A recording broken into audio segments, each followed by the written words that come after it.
On the second episode of the Cutthroat Challenge, there's rumors going around that the house is haunted. And Abram is trying everything he can to convince them that it is. Now, I've seen past challenges with Abram on it, and he's been quite the prankster, so I can see him pulling this kind of stunt.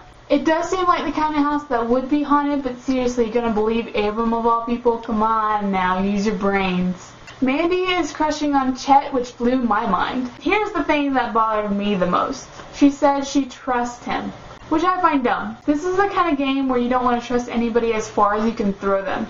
And I think the only two people that have the right to trust each other are Brad and Tori because they're married. To sink the Mandy-Chet boat even more is they went into a room, locked it, and were in there for quite a while. Laurel used this as ammunition to humiliate and kind of break Mandy. I found it hilarious. The challenge of this week is called Brain Busters.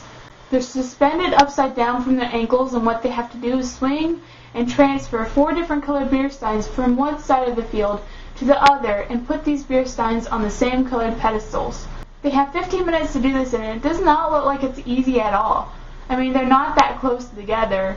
They pretty much have to do all they can to swing over to the person. They have to grab onto each other and figure out a way to transfer these things without dropping them. It looks like a hard mission. Since it's only an 8-person challenge, the red team and the gray team had to sit out 2 people each. The red team set out Camilla and Mandy, which I can understand. They're the 2 shortest girls and the 2 weakest girls. The gray team set out Siobhan and Abram, which Siobhan I can see. She is the weakest girl on that team.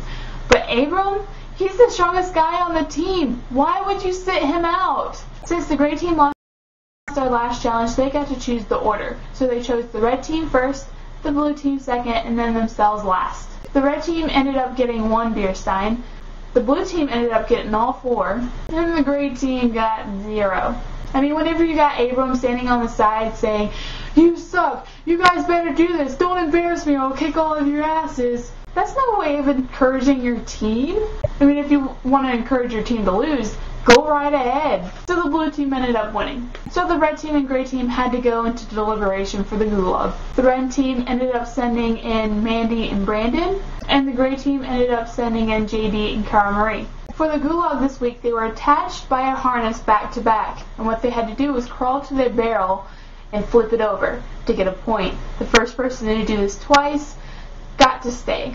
Brandon annihilated JD. I mean, if you could picture a turtle with another turtle on its back, that's pretty much what it looked like. Also, Cara Marie definitely defeated Mandy, which I was happy about because I didn't want to see her in the house anymore. And at the end of the episode, Cara Marie and Abram ended up hooking up, which I could see coming. Anyways, that's my review of the episode. I hope you enjoy and come back next week. Hopefully it will be on Thursday instead of Friday like it has been this week. I need to start filming these things on Wednesday nights right after the episode premieres. I think I might just do that. Bye.